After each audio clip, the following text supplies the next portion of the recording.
Welcome to the Boschcast with James Boschman and Denise Young, where we talk about Manitoba real estate and everything else that's on our minds. Hey, what's up, everybody? It's James here. And Denise. And welcome to episode 7 of the Boschcast. And as always, thank you so much for tuning in. And please feel free to like, share, subscribe, share it with your friends, family. It really helps us spread the good word of our real estate business. And if anybody out there has any real estate related questions or other questions, please let us know and we'll try to answer them on the podcast. But to start things off in the spirit of Valentine's Day, because this past week was Valentine's Day, I have a couple Valentine's Day related jokes for you, Denise. Awesome. Let's hear them. They're not exactly like question jokes. Okay. But I found them and I thought they were hilarious. So my wife's mad at me because she said I never buy her flowers. I honestly didn't even know that she sold flowers. Ew.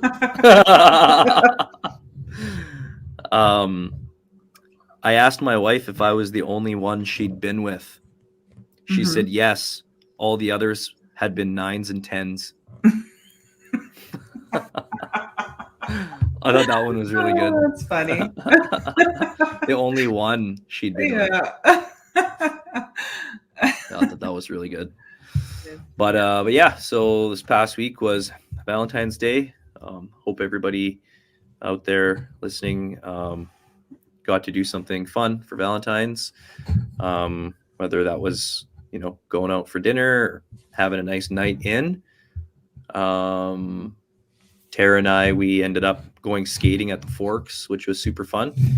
We did the river trail. And I don't know if you remember, but that's the night that like mini blizzard happened. Yeah. So we went out to the Forks and it was absolutely beautiful during the day. Right. In fact, there were people that were coming back from skating saying that the ice was actually a little bit too warm. Oh, it was okay. kind of like hard to skate on. Mm-hmm. And then we got out there and the wind started picking up and, it was a lot of fun. We went like pretty far because I guess they extended the skating trail this year. Mm-hmm. And it was so far, and it was getting really windy. It was like the start of that mini blizzard. Yeah. And so we had the wind at our back and we were going so fast. We were just absolutely blitzing on the ice. And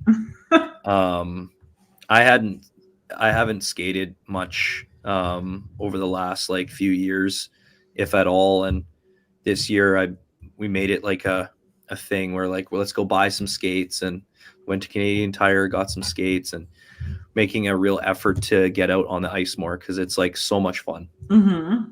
And Awesome. the more we were doing it, the better we're getting at it too. I'm kind of picking up where I left off as a kid. Yeah. I just have a problem skating backwards, but and Tara has a problem stopping, so it's all good. But when we had to turn around, we're like, oh man, we're going pretty far. The wind was so crazy. We were skating and honestly didn't feel like we were moving at all. So I was literally I'll tow you, and I grabbed her and I was towing her, and oh yeah, it was crazy. And then by the time we got out of there, it was a full on blizzard. Yeah. We got to Niverville just as the snow started, and the wind had picked up on our way home, and it was just crazy. But we got home, and within 15 minutes, people were posting on the Niverville community page about accidents and people in the ditch and everything. 15 minutes later. Yeah, there was highway closures and stuff. Yeah. It was crazy. Wild. Yeah, there was a couple bad accidents apparently on 75 and the San Adolphe Bridge, and I don't remember where else, but yeah, crazy. All of a sudden it was just nuts. But we stopped at one of the markets and picked up a really nice roast and decided to come home instead of going out. So we were happy we did that, since the roast ended up being bad. Oh yeah.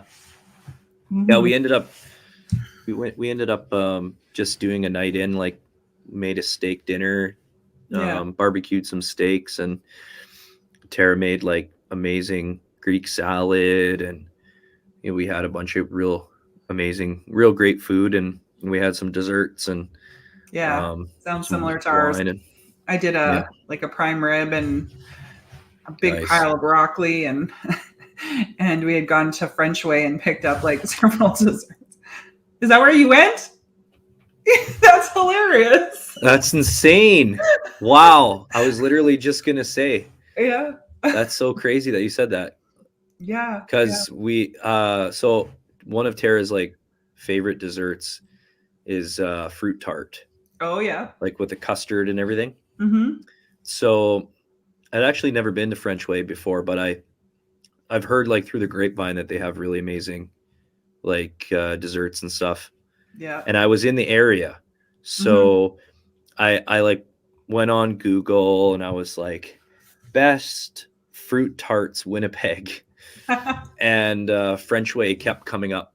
Yeah. So so the day before I had looked it up, and I actually phoned there and I ordered like I put like an order of 4 of these tarts in. The guy said on the phone they were quite big. Yeah. He said like you could probably split one between 2 people. Yeah. And I was like, oh, I'll get 4. Maybe we could pop some in the freezer or whatever. Yeah. So he's like, yeah, I'll set some aside for you. Took my number down. Next morning when I went there to pick them up, they had sold them out from under me. Oh no. And they only had 1 left. The guy felt really bad, but it was a different person than who I talked to on the phone. But so I got like a fruit tart with like the custard in it with all like the fresh fruit on top. It was so good. Yeah. They had a chocolate salted caramel tart, which I got. So good. Oh my God. It was way too sweet. Oh my God. And then their mixed berry bread pudding. Holy man. So I wanted to try that, but Jameis really isn't into bread pudding, so we didn't. It was great. We just like heated it up in the oven a little bit, and it was super good. Yeah. And then they had these little Valentine's. Oh man, I don't know what they're called. They're not like cannolis, but it's like a little. It was like a custard, not a custard, but like a little doughy thing on the bottom with like whipped cream and a bunch of like. Oh yeah. It was like red for Valentine's Day. Yeah. Man, everything was so good there. Definitely going to go back there.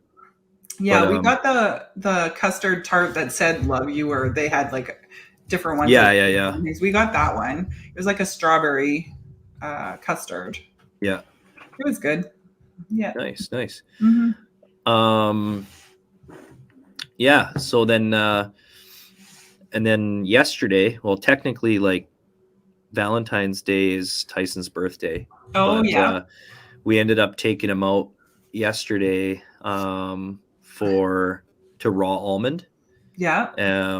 At the Forks again. So we were at the Forks like 2 days in a row.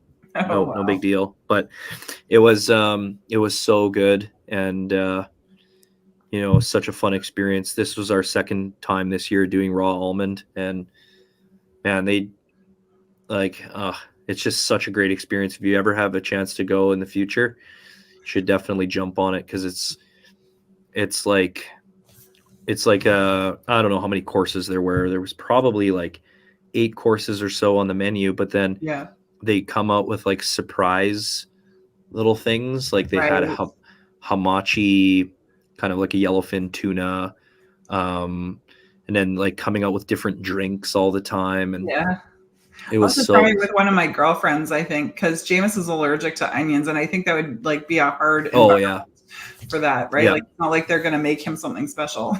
Yeah, there was a lady that we were sitting beside, because it's all family style dining, so you sit next to a bunch of random strangers, and there was a lady beside us who was vegan, and I guess she had called in her dietary restriction or whatever. And so there were a few dishes, like they had a ramen dish, which was really good, but instead of having pork belly in it, they made it with like mushrooms. Okay. And so they did like, cater to her that's cool. being a vegan or vegetarian.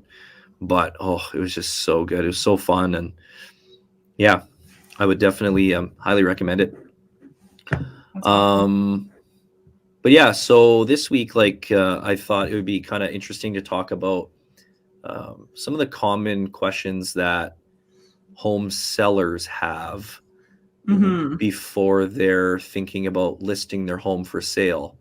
And as we start getting into like a springish market, I'm getting calls from people who want to list their home, and they want Right. market evaluations done and my opinion of value and stuff like that, because they're thinking about selling. And so I've been in a lot of people's houses over the last little while, and in their kitchens and stuff like that, sitting down with them. And I figured it would be kind of cool to talk about some of the common questions that sellers have. Mm-hmm. It's not every day that people are buying and selling, and so but we do this a lot, and we have a lot of I feel like really great advice that we can give. And every situation, every seller is so different, every home is so different. Yeah. But just like generally speaking, Mm-hmm. so I was at one the other day, and nice little lived in bungalow home, like an older home in the Windsor Park area, which we have coming up. Mm-hmm. It'll be coming up likely next week for sale. Awesome. And it's a young family with kids, and so they wanted me to give them my honest opinion of value. But then walking throughout their home and them showing me around, they were asking things like, what about our family photos on the wall? Mm-hmm. Should we take those down? And all of these questions kind of got me thinking about like the podcast, and I was like, maybe we should talk about some of these things. So that's very common question is, you have a family that has lived in a home for a period of time to where they have family photos or wedding photos up. Should they take them down for, preparing their home for showings? Do you think that they should remove them? Or what's your opinion? My opinion? Well, I mean, it depends. And I laugh because we said it always depends. But, Yeah. If it's overwhelming, like, I listed a house last year where like it was like every room had more pictures of the family, and the walls were just like full of pictures of the family. Yeah. So it can be hard for people to imagine themselves there when there's so much of it. But, if there's like a couple, like one wall with a couple of like school pictures of the kids and maybe the wedding picture of the couple, like that's not too bad. And it can help people, see, hey, we this is a family home and we could be like this, right? Like, they look happy. They look like they're smart kids. Exactly. This is what we want. Yeah. It's kind of fun sometimes. Like you can really, I know, just like showing houses and working with buyer clients and walking through different homes and stuff, like, when there are family photos up, and I mean, you try not to be snoopy, but you're in there for a period of time and your eyes will wander around and you'll look at everything. And so, and you like to imagine a story. Yeah. Sometimes like these houses, they tell the story, and had some really, really fun buyer clients that I was working with last year who are, good friends of mine. And they knew we'd play this game where we would walk into a home, and by the time we left, they would create this story in their mind of like the family that lived there, why they were selling that home. Like it was, and it was hilarious. And when they're overstaged, it's almost always, it feels like a divorce. Right? Yeah, exactly. Because there's no personality left. There's no family feeling. So you always have to, I always tell sellers, like, try to picture yourself as a buyer. Right. And I know that's hard to do sometimes, but imagine you're walking through a home what would you like to see, and how would you like to feel?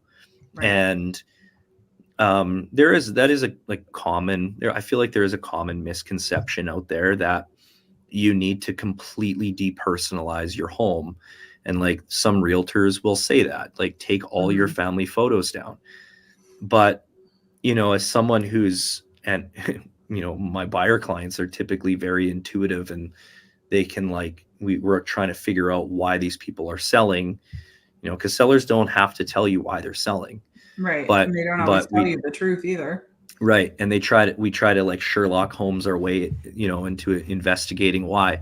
Yeah. But I can tell you that, like, especially with first time buyers, or if it's like a young family and we're walking into a home and you see like family portraits on the wall, or graduation photos, or like wedding photos, and they're tasteful, like, don't leave up your boudoir photos and stuff. But like, it helps to tell that story. And like you said, like, the purchasers can imagine themselves truly living there, and they're like, oh, I want this, and this is why we're buying. And it's like the whole psychology of everything. And it helps people to imagine themselves in those people's shoes. Right. But yeah, I've also been in some listing appointments where you walk in and there's like overboard religious memorabilia around. Yes. And that's kind of an awkward conversation to have. The other one is all the stuffed animals, like the taxidermy. Yeah, exactly. Yes. Yeah. Depending on people very uncomfortable. And again, it all depends on the house, and it depends on where you are. Like, right. If you're east of Beausejour on 80 acres and you've got taxidermy heads, then that's like, the people who are buying there are probably into that kind of thing. Mm-hmm. But if it's like a 2-bedroom bungalow in North Kildonan and you've got like taxidermy stuff all over the place, maybe, I had a listing in Transcona, and I asked him to put a lot of that stuff away because it was in every room. Yeah. The other thing is staging. So, people ask, well, should we stage our home? And again, it's really dependent on so many things. If it's a situation where you've moved out and you've taken your furniture, or if it's like a power of attorney sale or an estate sale and all of the furniture is cleaned out, or if it's a brand new home that's like completely built and empty, staging can definitely make a difference. But there are a lot of tools out there now. I know our photographer, he has virtual staging capabilities. Right. And that's something that I like to offer now. You can see that on some of our new builds. Yeah. And it's nice to, at least if you can't represent the space with staging furniture in like physically in the home, people fall in love with listings that they see online. Mm-hmm. And and they fall in love online and then they book the showing of the home to kind of like see if it actually looks as good as it does online. And that's where staging photos can kind of help, because at least they can see, well, in the pictures there's a 6 or an 8 person table in the dining room. Right. And so I think that at least having that as an option, virtual staging. Staging is also great for that, like really awkward shaped. I think we had a condo last year that had like a bit of an awkward shape to it, and it showed so much better when she put furniture in it, versus when she had it empty. Yeah, exactly. Yeah. Mm-hmm.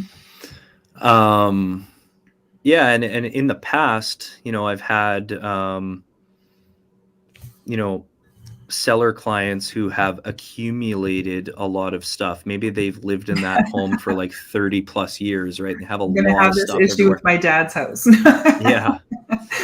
And so, I mean, decluttering is a huge thing, you know, making sure that stuff is, you know, out of the way and decluttered, and the space looks as simple and clean, and, you know, where the honestly, we don't even have to live in a house for a long time. You get a young couple who's bought their starter home, and all of a sudden had a kid, and the stuff just explodes. Right? Like, and that it's amazing how much stuff you can have for one child. And then you constantly getting more and more as they get a little older and stuff. So yeah, by the time they're 2 years old, they have so much stuff, and usually people aren't ready to release that stuff right away because they might have a second child, but they need to obviously find a bigger house because they're, you know, about to explode out of there. Yeah. And the purpose of decluttering is to make sure that when people walk through, their focus is not on all of the stuff. It's actually on the home itself. And to give access to stuff, you want to be able to see the panel and the furnace and the everything, the sun pit, and you don't want everything buried. So there are some, like, going back to staging, there are some benefits to there. I mean, there are some companies out there that can, they specialize in staging, like they'll stage your whole home for you, but they also, a lot of these companies, they have services where you can bring them in for an existing furniture staging consultation, where they'll go room by room and they'll look at your existing furniture that you have, and they'll say, hey, let's move this chair over here. Let's get rid of this end table. Let's, and they'll make recommendations on what you should get rid of or pack away, and what furniture you should use. So, going back to that, the home should tell a story, using your existing furniture to stage is phenomenal. Like, I think it's probably better than hiring a staging company in some cases, because, again, as a buyer's realtor on the other side of it, and as buyers are pretty intuitive, and I've gone into plenty of houses where the home is obviously staged. It's obviously these people do not live like that. The furniture is either way too nice, or it doesn't fit in with the overall feel of the home. It's not. And you can tell right away that, like, these people would have never sat on that couch or never sat in that chair. Or you go into boxes. Bed made of boxes, or like fold out tables. So the biggest thing I like to do when we go into a home, and this kind of sounds silly and, a little bit intrusive, I guess, but I like to open the fridge. So it's like, if the fridge is included, it's a fair game anyway. Yeah, exactly. But like, if you open the fridge and you see that there's like a lot of food, like perishable food, there's like a salad or like bread or something. Yeah, they're likely still living there. But if there's just like condiments and a couple like non-alcoholic beers and like ketchup packs and stuff like that, they're 2 feet out the door. So you start like, painting this picture or telling this story about the house, and they're like, oh, well, where did they move to? And they're obviously 2 feet out the door. This is a we need to sell, not we want to sell kind of situation. So, and that's when your buyers will start thinking, oh, it's a divorce situation, or So, but yeah, that's another like common thing, is the staging. The other thing is that I was thinking about the other day was like making improvements to a property for the purposes of selling.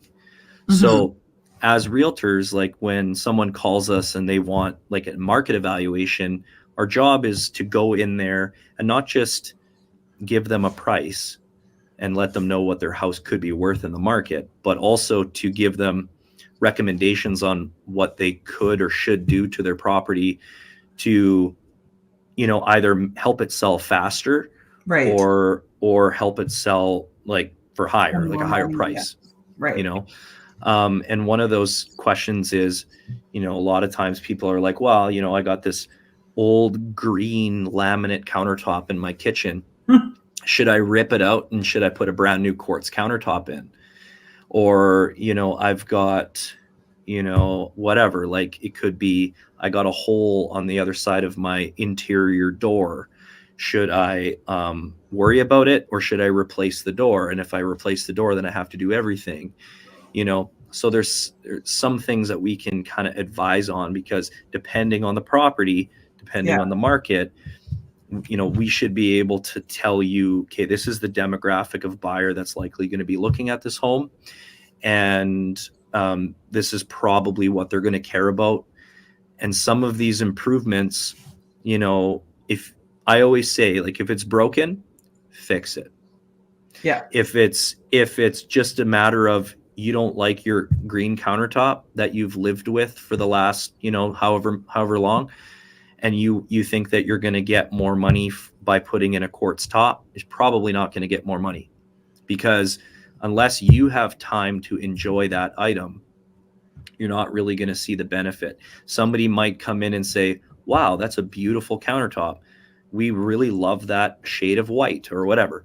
Or they might come in and say, I would have never put quartz in. I had quartz in my last house. I'm going granite, or I'm going whatever, butcher block. And so, like, just my recommendations, make it simple, clean, fix what's obviously broken. And, if it's going to cost you, if like a quartz guy or countertop company, and you're getting a wicked deal. A wicked deal. Yeah, sure. But if you're going to be spending like $4 or $5 grand to do it, you're probably not going to see the return on that. So, but yeah, I mean, that's another big common thing. Right. But yeah, and then, we live where we live. We live in where it's winter, like it's seemingly 7 or 8 months out of the year. Yeah. And so oftentimes we have clients who will call us looking for an evaluation on their property now, because they're thinking about selling, and they're looking for some advice, what they should do to improve their property's chances of selling. Yeah. Or they think, okay, tell me what I need to do so I can get the most amount of money for it in 3-4 months from now. Yeah. And sometimes the answer is leave it the way it is, declutter, and list it ASAP, because right now it's better. ASAP. Yeah, exactly. Yeah. A lot of people, they like to wait until the grass is growing and the flowers are blooming or whatever. Yeah. Or when their trees fill out. But the one thing you got to consider, people need to consider, is that if everybody's thinking that way, now think about how much competition you're going to have when it comes to actually listing your home for sale. Right. So it's not just a game of pricing, but it's also a game of timing. And so the prime time is to capitalize on the market. Again, it's all dependent on the property and the area and everything. But when there's going to be when you think there's going to be the highest amount of qualified buyers in the market with the least amount of competition. Exactly. So that you can try to funnel all of those active buyers into your home, or maybe like one of 3 or one of 2 instead of one of 20, because the more people, especially in a more balanced market, they shop by comparison, but also through a process of elimination. And so they'll look at everything that's available to them in that market. It's very rare that when we're working with a buyer client, or a home buyer client couple or something like that. Right. It's very rare that they're like, okay, there's 5 houses in Transcona. We just want to go and see one. It's very rare. It's usually we want to see everything so that we can compare and contrast everything to each other. And sometimes it's the houses that you'd least expect, based on the way they look online, that are actually the most amazing in person. Right. But people shop by comparing what they can get. Everything is very value driven. And so what can I get for like, I want the most bang for my buck, or I want, to be in this certain location or whatever. But the best time to sell is not to wait until, that idyllic springtime when everybody else is waiting. Right now, when buyers are waiting for something to come up, sometimes they're waiting a few weeks, whereas in the spring there'll be a couple every week for them to look at. And so it's great for buyers because they'll have more to look at in the spring. But it's not necessarily great for sellers who now have to compete. So then there's better be the best looking and the best priced. Right. Yeah. Going back to the renovation part, or the improvement part, just quickly, paint is another big one. Yes, paint and flooring. Yeah. Like if you've got if you love big, bright, bold colors, again, very dependent on the area, dependent on the house. If it's like a super ultra modern or minimalist, house or condo or whatever, that's a different story, because it's likely the demographic that's going to be shopping for something like that, they're into what you're into. But if it's like, a family home in a family neighborhood, and you've got lime green walls and you've got like bright orange, whatever, like, make it neutral, paint it neutral so that it appeals to everybody. Yeah, exactly. Like crazy. It's different if it's like just like the secondary bedrooms that are, pink and green or whatever, because that's like the kids' rooms. But but chances are, if you have kids, you're going to be repainting them anyways. Yeah, exactly. Yeah, all the kids want to have their own colors. But yeah, you don't want like these funky colors in the kitchen and the living room and all that stuff. So I have this neighbor. Well, he's not my immediate neighbor, but he lives down my road, and they're European. It's a European family, and they love glossy stuff, and they love bold, bright colors, which is awesome. Yeah. But they put their house on the market. Didn't sell. Then they relisted it with a different realtor. Didn't sell. Relisted it with a different realtor. Didn't sell. And it wasn't a matter of price. It was the fact that their kitchen was like a high gloss red cabinet. God, yeah. It was like the most the cabinet even. So cabinet. Wow. The cabinet. And then to top it off, they also had a trade ceiling in their living room, like a recessed, 1 foot recessed trade ceiling with a bunch of pot lights in it, which looked awesome. Yeah. But it was like this dark, or not dark, but like bold blood red color. Oh my gosh. And people walked in there, and like I had shown it a few times. And ceilings are hard to paint. Yeah. And I was like, why not just get some different cabinet doors? Like if you put, I guarantee, if you put high gloss white doors instead of the high gloss red and painted that trade ceiling white, it'd be long sold by now. Right. But purchasers, especially on a newer home, it was a newer home, and like purchasers look at that, and not everybody thinks, oh, I can just swap out my doors, you know? And so they just look at it and they're like, yuck. And then they walk out. So classic example of like, try to do things that are going to be, are going to reach a wider demographic of purchasers. Yeah. Another thing is dog poops. Yes. So like, we live in, constant frigid temperatures, and there's always snow and ice on the ground. And, you let your dogs out and you don't think about it. They just like poop in the yard, and then it snows and then everything's frozen. Yeah. And so like, we've got a listing where this is the case, and, the purchasers were like, well, there's, a lot of dog poop in the backyard. It's like, well, I can't do anything about it now. So the sellers were asking, well, what should we do about that? And I said, well, you either wait until everything melts, but chances are the purchasers are going to have possession before that happens. Right. So as a sign of good faith, what you can do is you can get a gift certificate to a company that will actually come and clean up all your dog poop for you. Right. And just leave that on possession date. Hey, with a note like, hey, sorry for the dog poop in the backyard. When things melt back there, give this company a call. We'll pay for it. They'll come and they'll clean everything up, and you won't have to worry about it. So that's another thing. Yeah. Is there anything else? I'm trying to think if there's any other common questions. There's so many. But yeah, I think we covered quite a bit. Yeah. So I'll let you get into your story, and you can take it away.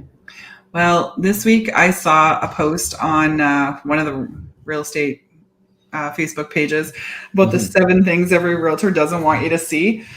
And when I was reading it, I was laughing because, of course, and probably blushing because of all the embarrassment. Because yes, there was definitely a lot of things that I would be embarrassed about. And I'm going to tell you some of them. Sure. So the first one is that they said that most realtors don't want you to see is getting lost. Yeah. And yes, we often get lost. But this little quick story is going to be, it was back when we used to use like a little Garmin, because I don't think we even had data on our phones when I started in real estate.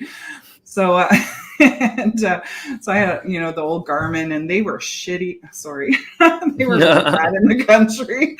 They were so bad in the country. And I've always done rural real estate as well as the city. So of course I'm out there trucking around in my little SUV with my little Garmin telling me where to go. And my client was following me. He was in a great big truck right behind me. And suddenly the road is like gone. And it's snowing and dark. Yeah. And yeah, suddenly I couldn't tell. Like it just looked like field. Yeah. No ditches, nothing. Like it just was white right across. But I kept going and kept going. And my car was really struggling. And I get to the other end and get to the house, because the house was literally at the next mile road. And into Garden, he's like, "Oh my God, I can't believe you drove on that farm road." No. But you're on a gravel road. There's no signs or anything, right? So, yeah. And the GPS told me to go that way. Yeah. So no, yeah, that happens to me like now. With like right? modern and Google Maps is so much smarter than the old ones are, but yet still, it still sometimes takes us down a road that it shouldn't. I know. Oh, I find that like so yeah, it's funny. I personally find that Apple Maps is like on the iPhone is it's all about trying to find right away. It'll try to find the fastest route. Yes. I don't know where it pulls the data from, but it's not like not like the most well-traveled route. It's just the fastest one. Whereas I find with Google, it gives you options. Like it'll say, okay, there's like 3 routes to get there. This one is 5 minutes faster. This one's 10 minutes faster, whatever. And that happened to Tara and I when we went to Clear Lake. Oh yeah. So, and we thought that maybe it was because there was like heavy construction on the number 1 highway. You never know if there's construction or an accident or. But we did the Apple Maps, and it took us from our place to Clear Lake. So it took us up the North Perimeter to the number 6 highway, and then it took us like through like the Narrows, like north past Marquette. There's a highway, and then all of a sudden it just hit gravel, and then it was like in 60 kilometers, turn right onto highway whatever, like the highway getting from the number 1, like on the other side of Portage la Prairie, to Neepawa, whatever that highway is. Is that 10 or 16? I don't remember. 16, 16. And I was like, we're literally going to be on this gravel road for 60 kilometers until we hit number 16. And then there was like big, heavy, like semi trucks that were whizzing by. And it was obviously a very well-traveled gravel road. Yeah. But we were going through all these little, you know, country bumpkin towns and stuff like that. And you know what? Going there must have been some pretty crazy backed up traffic on number 1, or else I don't know why it would have taken us down there. Right. But it was so much faster than going number 1, even though it was like gravel for like an hour and a bit. Wow. But it was we got there so quick. I'm like, wow, we're record time. And then on the way home, we ended up taking the same road on the way back. Oh yeah. And so it was kind of neat. We found a shortcut to get to Clear Lake, but like, yeah, I've been in situations where, like, you know, you have, let's say, out of town clients. Yeah. And they're like following you and they're just following. Yeah. And you're like, just follow me. Like, don't worry about GPS. Just follow me. Mm-hmm. And like, everybody's relying on your freaking GPS. And yeah, same thing. You like, all of a sudden you're driving like just in the middle of a field and you're like, right. Between rural real estate and new home developments. Like, it's like the Wild West. Oh yeah. Yeah, it's pretty crazy. I did that one time too with but I had like way less than a quarter tank of gas. Oh wow. Oh, and I started freaking out. Yeah, I'm sure. Yeah. And well, yeah, goat trails are always the greatest. Yeah. And then so in this article, the second one that you don't want to that realtors don't want you to see is them falling. Mm-hmm. And I had to rack my brain on which of the many falling stories I would tell. Did you fall in a hole? Oh God, of course. Fallen in a hole. I've tripped over things. I fell into a sunken living room. Oh my God. I was too busy looking at, I'm just like trying to figure out what was on the ceiling. And I couldn't tell if it was bugs or if it was like a flaw in the ceiling. Oh, wow. And because I was so concentrated on the ceiling, I literally fell into the sunken living room. That's and awesome. Cut my leg on the step. Oh, man. Yeah. So yeah, that one was really embarrassing, but probably not the worst out of all of them. I can think of maybe 2 others that were worse. Because one time I came out of a house in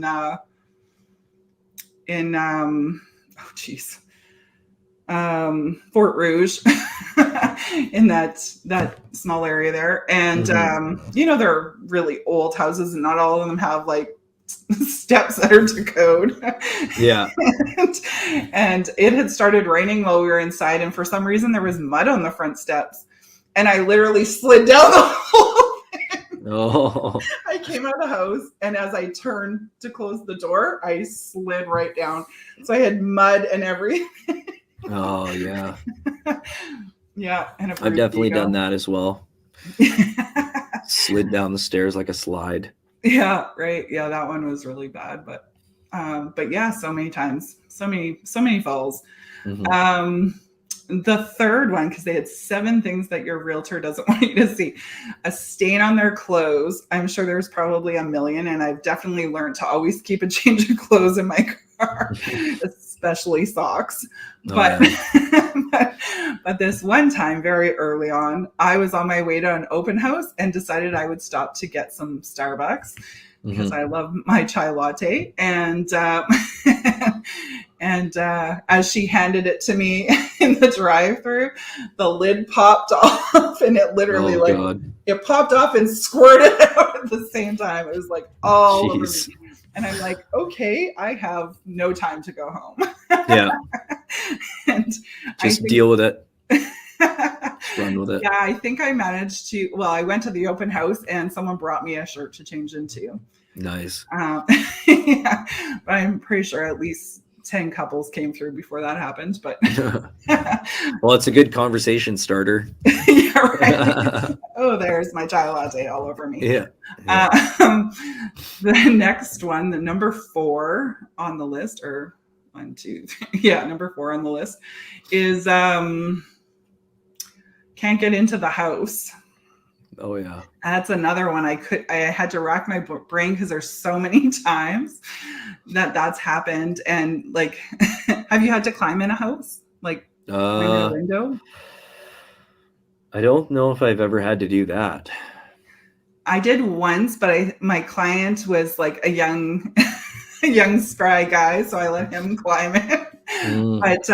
But I'd say the one I was going to tell actually though was the old lock boxes. The key would just sometimes pop right out if it didn't have a key ring on it. It would just like, and it fell between the steps and the house. No. And oh my gosh, I'm like, how am I going to get that out? I'm on the phone with my dad right away, right? I'm like, Dad, what do I do? And I managed to find a stick and I had gum in my car. Oh my God. and then there was lots of hand sanitizer on it. Yeah. Gross. but yeah, so that was my can't get in the house one. And then losing a set of house keys is another one. But I actually haven't lost a set of keys. But I have arrived back home at the end of the day with a set of keys in my pocket. Same. Yeah. I think there's two bad scenarios there. The one that I remember being really bad was I had showed so many houses that day that I could not identify which set of keys the house was for. I mean, the keys were for, which house the keys were for.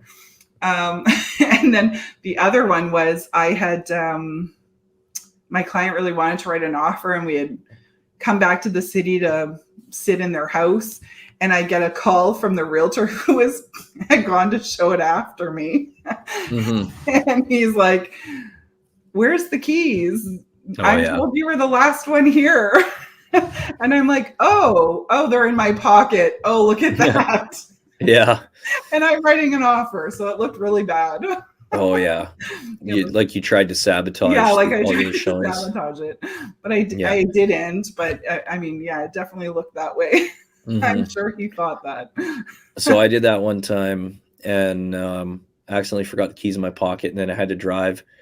So the showing was in River Heights, and it was like a very active new listing. There's a lot of showings, and the sellers were out of town, and there's one set of keys on the ring in the lockbox. And it was back when, typical showings were like an hour booking time. So booked it, took pretty much the whole hour. And then I left, got my car. I had to race to another appointment, but the other appointment was in Enola. So I drove all the way out to Enola. Yeah. And I have all these missed calls. And then I finally call in as the listing agent. Oh, yeah. He's like, hey, you were the last one to show the property. Where are the keys?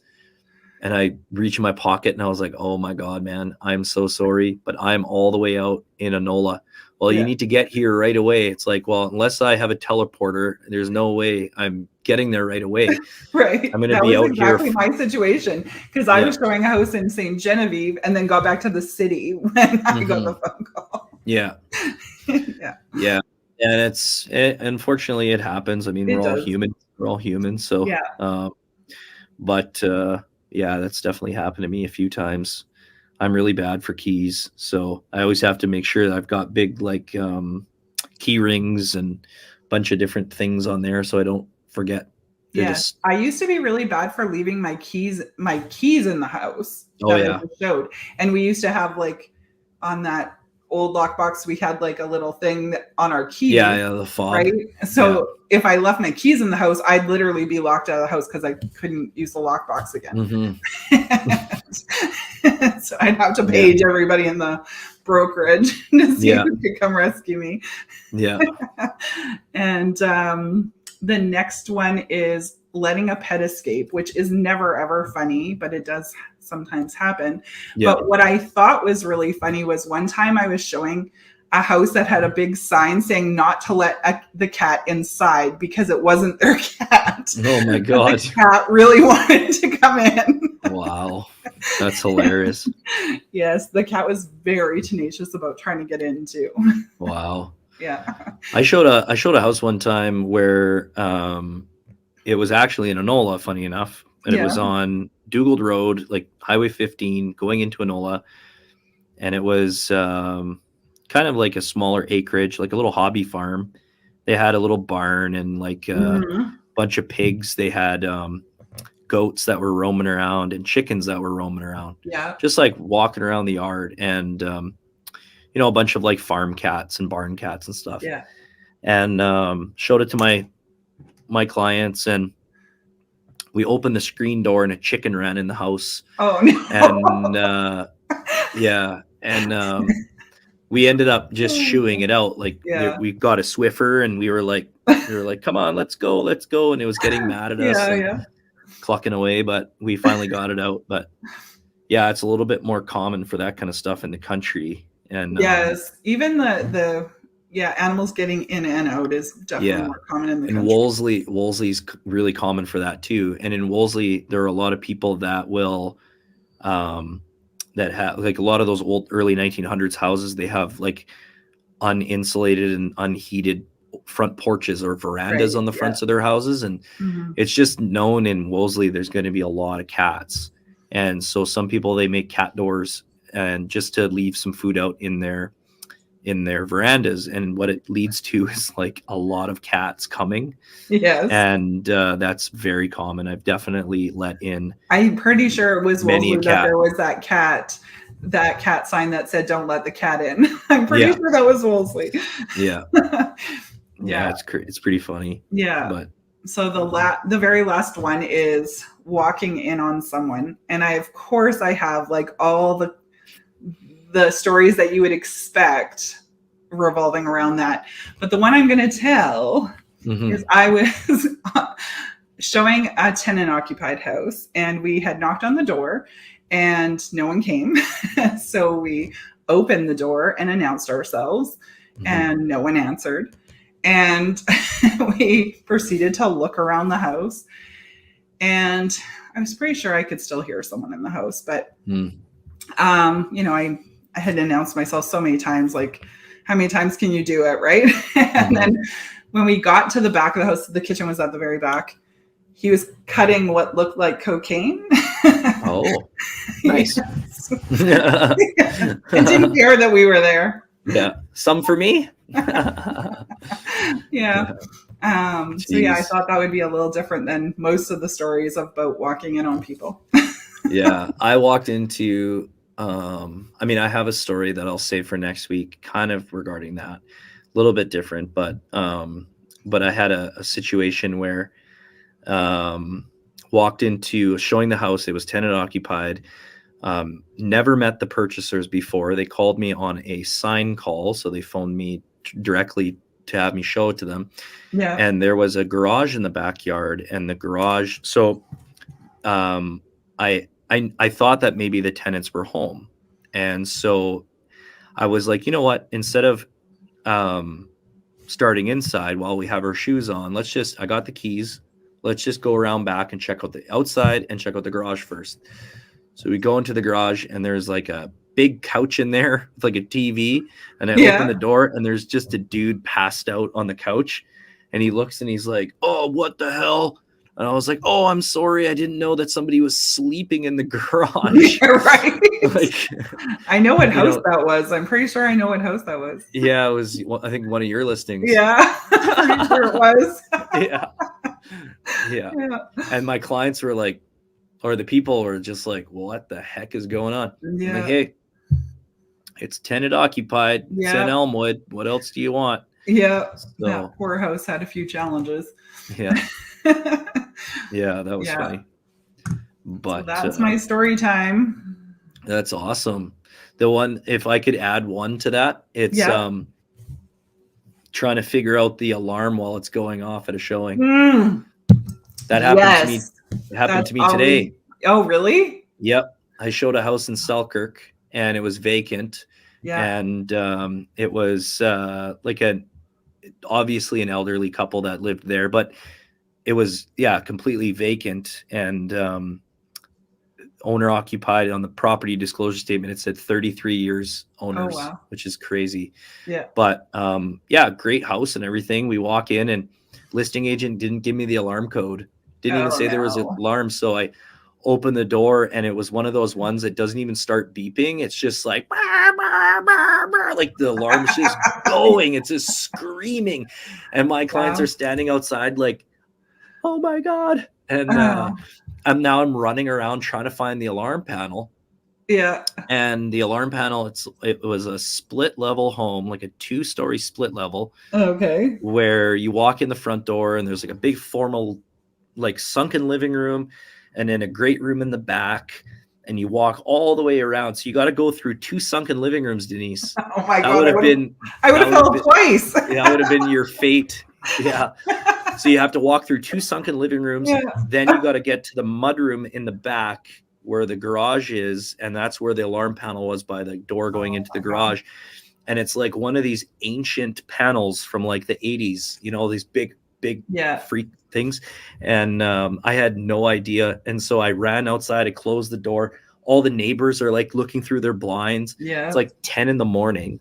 And like we're standing out there, like, what do we do? I phone the listing agent, and she's like, oh my God, I didn't realize that they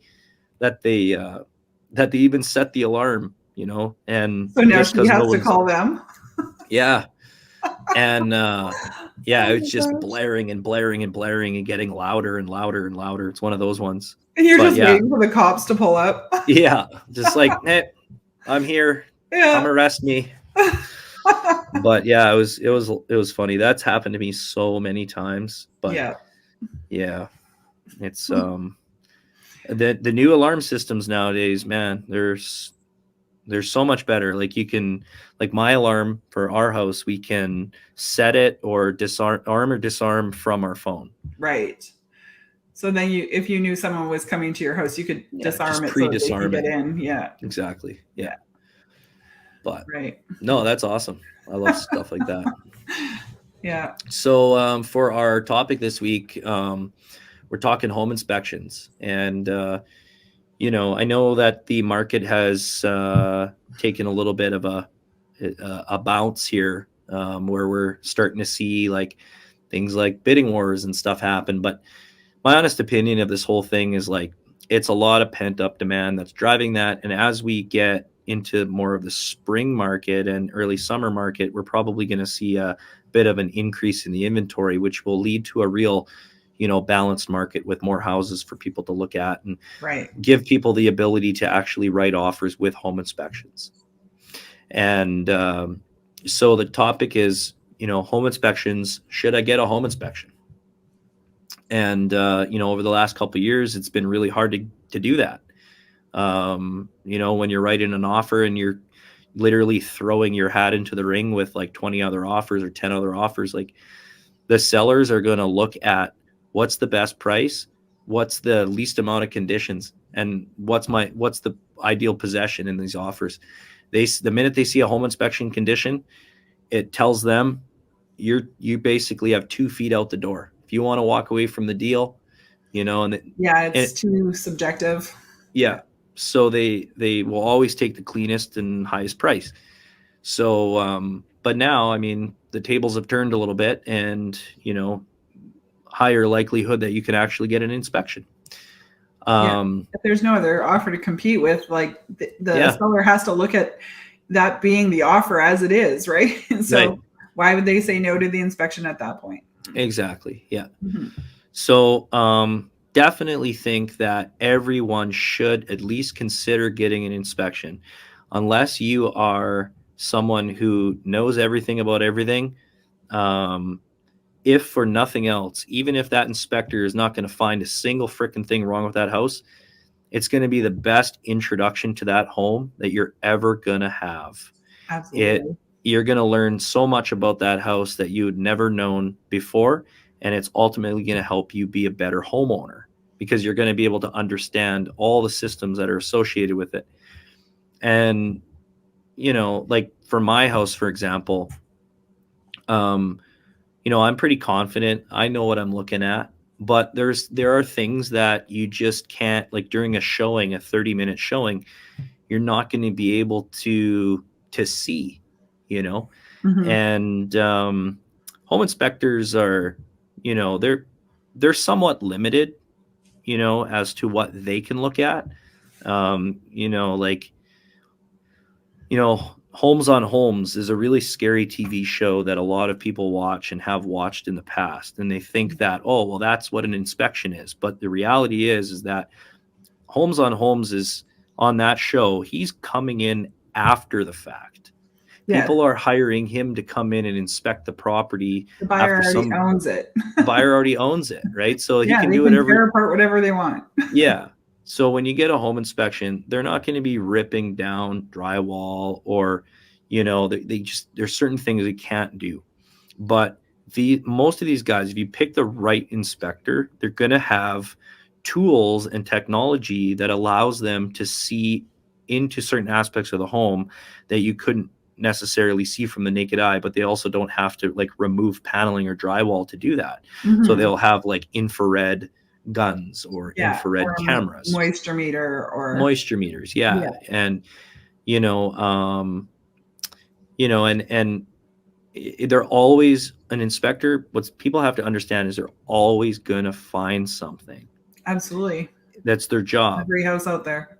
Every house. And people are like, well, it's a brand new house. Why would I need a home inspection? Hey, we just did a home inspection. I had some out of town clients. They bought a brand new build with a very, very reputable builder.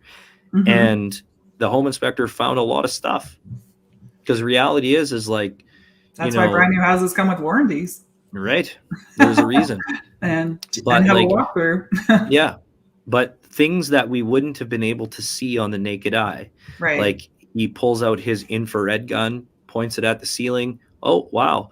When they put in the pot lights, when the electricians were, wiring in lights and stuff like that, they must have moved around all of the insulation.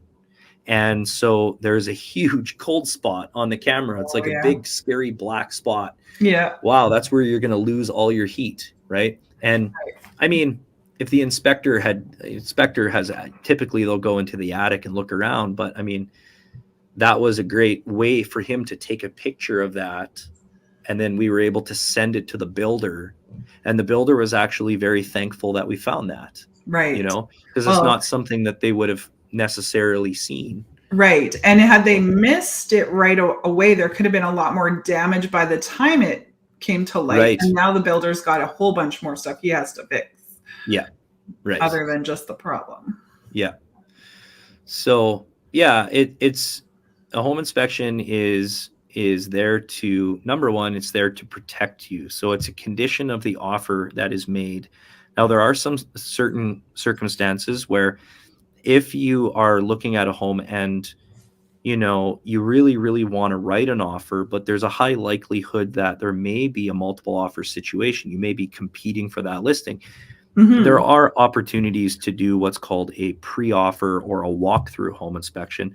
Usually it's a lesser price because you're not really getting like a full report and all that kind of stuff, but you're getting a third-party person to walk through that home with you and point out little things here and there that you would have never seen in that half an hour or 1 hour showing. And it can kind of help you to put your best foot forward and have confidence when it comes to writing that offer, right. Knowing that you're probably not going to get the offer accepted with a home inspection as a condition, but at least you have the peace of mind going into it. Yeah. Now, back when, it was a crazy hot COVID market and, you're competing with 10 other offers, there is a case to be made. Well, I don't want to be spending $250, $300 every single house that I fall in love with. But to play devil's advocate, is that $200-$300 every time could potentially save you thousands and thousands of dollars down the road, but we're heading into a market that, there's going to be a higher likelihood that you can get your offer accepted with that home inspection condition. And take your time with the property, take your time during the inspection, and you'll see things that you wouldn't have ever considered or seen prior to writing that offer. So what can a purchaser expect when they book an inspection? Like, what do you think is an average price for an inspection? I've seen anything between like $425 and $1,000-ish, right? Yeah. Again, it depends on what's included, how far they're driving. Yeah. I mean, some guys definitely, some inspectors definitely have a lot more equipment and different things that they offer. It also goes on the size of the house. Yeah, and what else? What other buildings on the property need to be inspected? And everything else that's included in the inspection. Yeah. Yeah. So, if they're going to be testing a whole in-floor heating system in the shop as well as as everything else, it's going to be a little bit pricier. But something like in-floor heat is one of those systems that not everyone has like great knowledge about. So it's really nice to have that inspection and maybe learn a little bit about it from the inspector. Yeah. With rural properties, like things like septic tanks and septic fields and stuff like that are also, I mean, those are big ticket items. If you purchase a property and, the septic field is on his way out, or the tank is leaking, like you won't know that if you're just looking at it. But, if you get a professional out there that knows what they're doing and knows what they're looking at, then and that's just it. Cause like we had one last spring, I'm pretty sure you'll remember this one. You had shown it while I was away for the weekend. And you had opened the crawl space and there was a lot of water. And I mean, last spring was super wet. It was constantly raining. So there was water down there. And I mean, the house was pretty old. And I think, a very cheap price range. I can't remember exactly, but so it wasn't like super like disturbing that there was water in the crawl space. But when we, our clients wrote an offer, because they loved the house, and he figured he could deal with the water in the crawl space himself, with putting in a couple sump pits and stuff. And when we were there with the inspector, when he was looking at the backyard, he had determined that it looked like the septic was leaking. Yeah. And before he came into the house, I had already called like the local septic person, trying to see if he was the last one to do an inspection on the septic. And while I was waiting for him to call me back, the inspector came into the house to do the interior. And when he went to do the crawl space, he realized that was more than just rainwater in the crawl space, and realized that because of the slope of the backyard, that leaking septic tank was actually leaking into the crawl space. So that was septic in the crawl space. So I think we packed it up at that point. And it was confirmed by the septic person that the seller had already been told she had an issue. Oh gosh. But so that was like, let's say that full inspection was $450. That was worth it. That was worth it. $450 saved them like $40,000. Yeah, exactly. And I'm pretty sure the inspector gave them a discount because he hadn't completed the entire inspection. Felt bad.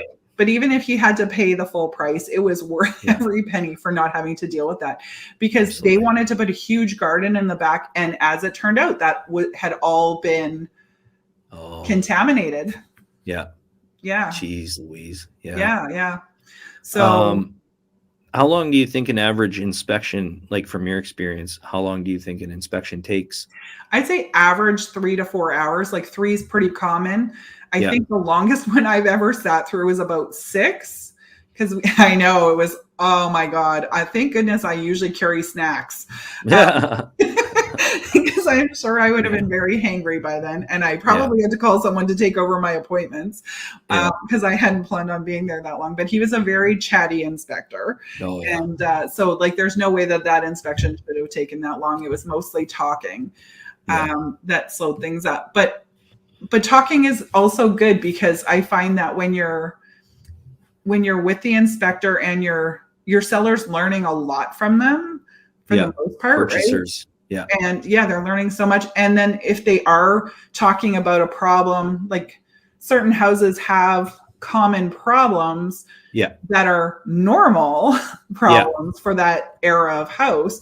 So, if they were just to hand over a report and they have all these red marks, well, these are all the problems. You're like, oh my God. Whereas half of them are just like, this is to be expected with this style house. Right. So at least your buyer is aware of that as they're going through, and it's not that big of a deal when they get the report after. Yeah. Generally the inspectors that we use, they are pretty open to the home buyers following them around and asking a million questions. They want them to. So and I always encourage it too. There's been some cases where the purchasers are like, oh, well, do I have to be there? It's like, you should be, because like I said, even if they don't find something, they're going to be able to show you exactly what you need to do to maintain all of the systems in your home. Yeah. Like how do you check your how do you replace your furnace filter? I know it's a pretty easy one, but like furnace filter or downspouts or but if you've never had that stuff before, like first time home buyers, or I had someone move in from out of the country before, like from Africa, right? Like they don't know what they're looking at. They don't know what the furnace looks like. Right. So it's good to follow the inspector around and learn all that stuff. And every area has different systems. Like, we've talked about Enola a few times. In that east of Enola area, there is a lot of wood burning boiler systems, right? Like, and you don't see them in all areas of the province. Or how about the cisterns in west of Winnipeg, right? Like, they're not as they're not common. Like if you were to take someone from Steinbach out there to look at houses, they're going to be like, what's this? Right? Like, so you do have different systems that I think it's important to have an inspector go through it with you to learn about it. And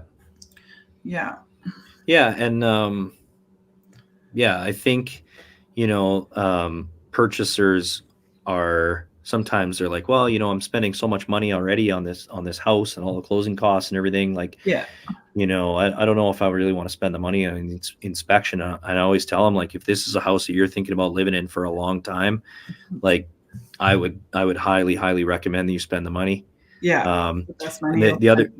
other benefit of doing it is that, let's say it's a home that you plan on living in for a while, and you know that you want to do some improvements to the property over time, like small renovations. If the inspector finds stuff, which they're likely to, they'll give recommendations and they'll be listed in the report. And so as you go through that report, let's say you close on the house and you buy it, and there's little recommendation things in the report, like, hey, you could make your house more efficient if you did this, or, your furnace is likely 2 years away from, shit in the bed. Every item that you fix that is found in the report, you can keep that report, you can make notes in it. And I've seen it where sellers, they've done that, and they put like sticky notes to things, copies of invoices on all the improvements that they've made. Exactly. When it comes time to sell that property later on, you leave that book out, you leave that report out. And now you look like a really prudent seller who really cares and has really done whatever you could to maintain that property within reason. And it looks really great to a buyer. When the buyer goes in and they're like, oh, these guys had a home inspection. Wow. A question and they fixed everything in it. And they fixed everything. Yeah. Another going like back to, common questions that we get from sellers. So, I have recently gotten a few like seller clients have asked me, should we get a pre-listing home inspection? Yeah. And like in a normal scenario, I would say, that's a great idea, because that's a report that you can provide to a potential purchaser. Yeah. And then they're not going to, that's one less condition that they're going to have to ask for. Right. However, I've done this. We've definitely done this in the past. Yeah. When I first got into real estate, and there was a home inspection company that I used to work with quite a bit when I first got into real estate. It's how I learned a lot about, older construction, and I used to tag along to a lot of inspections. Yeah. And they convinced me to try to upsell this seller home inspection. Okay. So I got a couple listings where we actually did it. The sellers, paid whatever $400 or $500 to get a seller home inspection done, and they fixed the items that were in the report. but then the purchaser still wrote an offer with wanted their own home inspection. Oh yeah. So we did it with the intention of like, we're gonna provide this to a potential purchaser, and then they won't have to get one. Right. And there'll be one less condition in the offer, but they didn't. It was a case of they didn't trust our inspection. Sure. Yeah. So they wanted their own independent one anyways. Yeah. So, but yeah, if you're somebody who's like really wants to make sure and really wants to like put your best foot forward, sure. I mean, you can get a seller home inspection. And if there's anything that's brought up in there, just know you either have to disclose it in your property disclosure statement, right, or you got to fix it. Right. So I had clients who on the selling side who had a small slope in the floor, on the main floor, and had like people come out to quote on fixing it, and had there was nothing to fix. There was nothing wrong with the foundation. There was just a slight slope in the floor. So that kept coming back as feedback when we were trying to sell, as why people weren't buying it, because there was a slope in the floor. And what if there's a foundation problem? And it had a fully finished basement. So it was hard for people to know.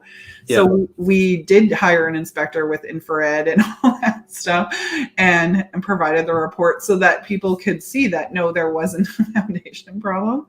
And then we got an offer. So sometimes you can do it for a specific reason. Sorry, I hit my mic. And then, if you're having a hard time getting an offer, because of a certain problem, right? Because of a perceived problem. Yeah. That's great advice for sure. I had a seller ask me what they should expect for the inspection on their house, and we always give the advice, definitely don't be there, because you want the inspector to be able to talk openly and freely about your house, and they're probably going to say some negative things that you might not like. Yeah. and that the buyer and their realtor will be attending. And I always explain why, because I find it very beneficial for the buyer to be there, in the seller's best interest even, because the inspector is explaining why things are the way they are. And also, like, I always like to tell them how long to expect it to be. And also, and I also want them to make sure that everything's accessible, and that they haven't left like laundry in the dryer or the washing machine, or dishes in the dishwasher, because those are systems that, if they're included, are going to be tested, right? Yeah. So, and that's really hard to do if you've left your laundry in the washing machine, especially because we don't want to be like, wrecking your laundry. Exactly. Yeah. Doing a load twice. Right. Yeah. I don't know what cycle you need that to be on, or delicates. Right. So it's best to have that put away. And then, like, making sure that people can access things like the attic hatch and panel and stuff like that, the furnace. So what happens if something comes up in the inspection? What are the options that a purchaser has? Because I feel like that is something that sellers ask. Absolutely. Yeah, that is definitely something that sellers ask. Well, there's definitely some options. Sometimes the buyer's just gonna be like, oh, okay, there's some things, but I was expecting there to be things, so I'm just gonna buy it anyway. Yeah. And then there's the buyers that will ask for it to be repaired. Yeah. Or ask for money off. Renegotiate. Yeah. Yeah. Or they might just walk away, like our clients in that house with the septic problem, right? There was, the seller was willing to renegotiate. She was willing to talk numbers, and they're like, for no amount of money off this house, do we want to live there? Yeah. Right? Yeah. It just depends on the circumstance, I guess. And, and a lot of times, sellers are really confident that there are no issues. So they're like, yeah, sure. Get a home inspection. We don't have anything to hide. Yeah. And oftentimes it's the ones like that where the inspectors find something and the sellers honestly didn't know. Yeah. There's a lot of sellers, a lot of people just live in their home, and they're not like, homes on homes investigating, everything that's every nook and cranny with the house, right? Yeah. So yeah, I mean, the home inspector's job is to find stuff. It's up to you as the purchaser about how you want to handle that and how you want to deal with that. Right. So every situation is so different, but yeah, we've seen clients just outright walk away. You can do that as long as you have a condition in your contract, in your offer. Yeah. You can walk away and keep your deposit, get your deposit back. Right. You can renegotiate the deal, try to go back to the table and say, hey, fix this item, or we walk away, or take some money off the price because I don't trust who you're going to use to fix it. I want to get my own guy in here. My own person to fix it. Yeah. I've also had it where the home inspection found something the sellers weren't fully aware of, which prompted us to ask for an extension for time for that condition. Yeah. Because we needed time to get a trade into the property to assess the problem and get a quote, so that we knew what we were going to do. Right. Exactly. So that's an option too. If you go into a house and they find like 10 circuits of knob and tube and the seller has no idea that there was knob and tube, they don't even know what that was, what that is. You can always get an electrician in there, take a look, give me a quote, tell me what it's going to cost me, to do this. Yeah. And then you can use that as ammunition to go back to the table. And, sometimes you do need to get a different expert in there because the inspector is a general expert. Yes. Right. Yeah. So I had one time, my clients had flipped a house. They did a beautiful job and they had pulled permits on everything. And the contractor who did the electrical, unfortunately, 100-year-old house. So the bathroom was right above the panel, right? Yeah. So now you have water above electrical, but it's a 100-year-old house. It does happen, right? Like, sure, it's not necessarily best practice, but it's not necessarily against code. And the inspector kept insisting that it was against code. And she couldn't quote what code it was against. It just kept, she was dying on that hill. She would not change it to best practice. And my client was able to provide all the permits, and and we were able to give the buyer's realtor the phone number for the inspector that approved it. So that was the only problem on the inspection that caused the buyer any concern. And we were able to mitigate that without having to, renegotiate and all that stuff because my clients had done it correctly. Used the right trades and had permits and had it inspected. So sometimes we do have to just review their work. And I mean, that was I was on the the listing side. So I didn't get to choose that inspector. And sometimes that's, unfortunate for us on the listing side is we might not always like who they choose. It's just like everything. It's just like everything else. I mean, you have inspectors that there's such a wide variety of them. And it's really important that you find somebody who has a good mix of practical knowledge, but then also and is also willing to have a conversation and say, okay, well, maybe I used the wrong language here. Right. Like a good example of this is, so the inspector that I like using, he is very upfront with the purchasers before the inspection takes place, and he says, okay, this is an old house, we're going to find some stuff that's not up to today's code. Right. A lot of the things we're going to find are grandfathered in. And if you want a house that's going to be up to today's code, then you better build a brand new house.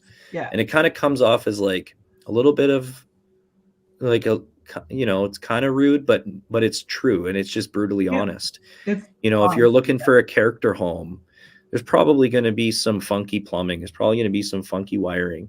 There's probably going to be some banister railings that aren't up to current code in terms of height. Right. There's just people built way different for the times. And, but that's part of it. That's part of the charm. That's part of the character. And it's part of living in a certain community. Right. And so you kind of just have to. What you're going to have to do. But No, that's great. To summarize, Yes. inspections are very, very, very important.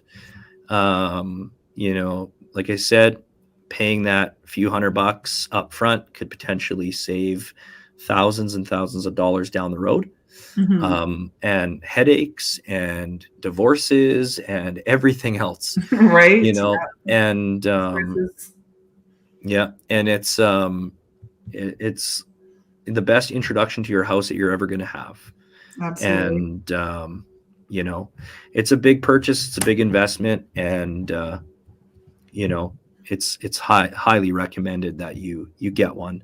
After you take possession of that house, you've satisfied all conditions. It's really hard to go back to the sellers later on. And if a lawyer or a judge becomes involved in a material latent defect case where you think that the sellers purposely hid something from you and now you're experiencing an issue out of nowhere, it's really hard to fight that, because you have to prove that they were aware of it to begin with. Right. And even with property disclosure statements and stuff like that, like, the judge is, if there's ever a case and it goes to small claims court, the judge is always going to ask, what did you rely on to purchase that home? Did you rely on your own independent inspection of the property, or did you rely on what the seller told you?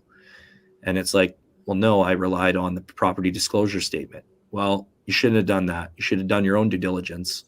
Right. Sorry. Because Manitoba is still buyer beware. Yeah. Buyer beware. Yeah. Yeah. And if anybody out there is looking for like a really good recommendation, or you want to know more about a pre-offer inspection kind of thing, you can always reach out and we can put you in touch with some of the best and brightest inspectors, people who have a good balance of practical, book knowledge, but also like hands-on people with experience, that are just honest and, know what they're looking for, know what they're looking at. So, but yeah, that concludes our topic. And now let's hand out some flowers to some businesses. Awesome. I'll go first this week. So, my businesses of the week this week are Timothy's Butcher Shop. They're located in Dugald, Manitoba.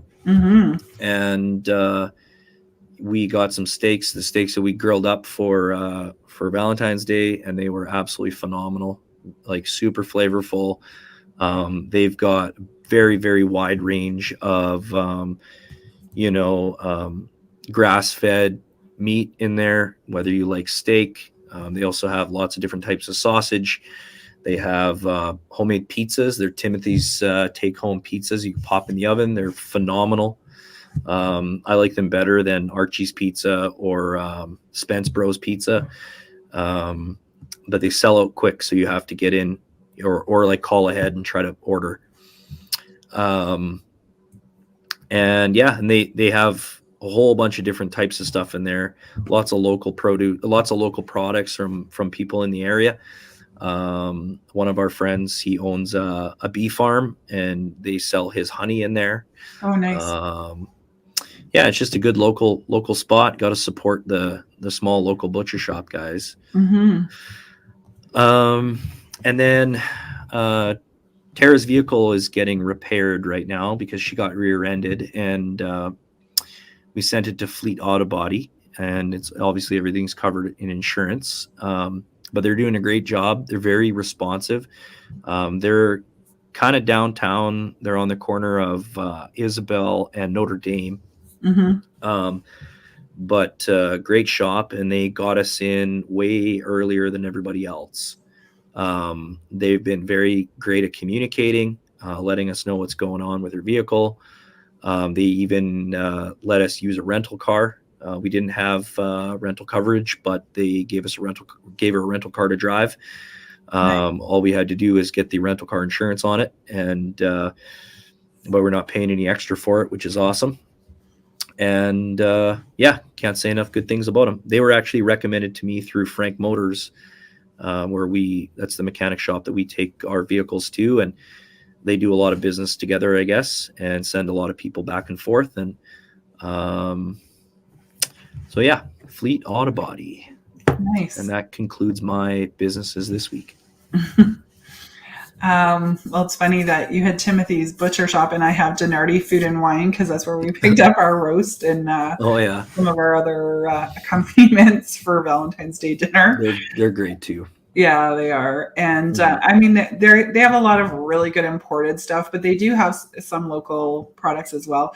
But it's just like a one-stop shop. Like you can literally pick up like everything in the same building: flowers, wine, dessert, meat, whatever. Right? Like, although we didn't get dessert there because we had stopped at French Way already. Oh yeah.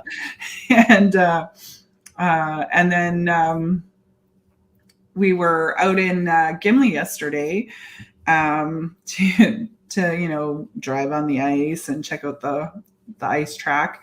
The walk was actually at Winnipeg Beach. It wasn't in Gimli. So, but normally when we go out to Gimli in the winter, there's a place that we like to stop for pickerel. For supper, and they are closed for renovations right now. So we had to go on a little hunt for somewhere else to have dinner yesterday.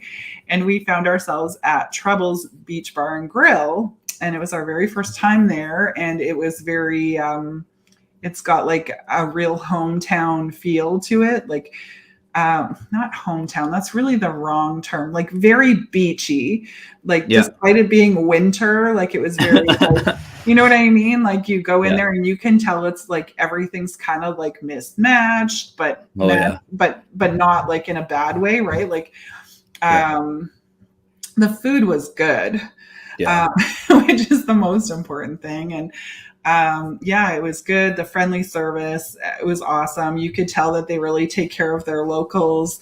They were, there was a table of ladies nearby that they had gone and chatted with quite a bit, and definitely taking care of them. And I mean, they were still great with us too. Don't get me wrong. I'm not, but you can tell that, they love the people that support them and come out, more often, right? So cool. I loved being there. I had heard it was good previously. I think my dad had told me about it, and but just hadn't made it there yet. There's so many good places out there. It's hard to try all of them. So it was nice that to find that one last night. That's cool. Trebles. Trebles. Oh, nice. Beach Bar and Grill. That's cool. I'll have to check that out. It's close to the campground, the Provincial Park campground. Okay. Cool. At that end of Maine. I love little local spots like that.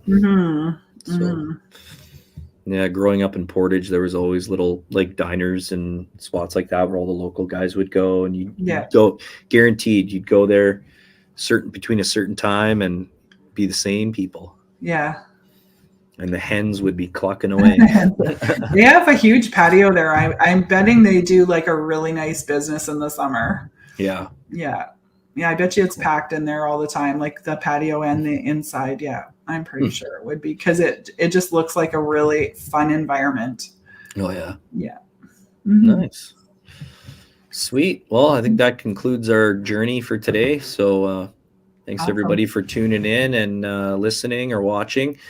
And I hope everybody has a great rest of the weekend, all that. And look forward to catching you guys on the next one. Sounds good. Take care, everybody. Bye.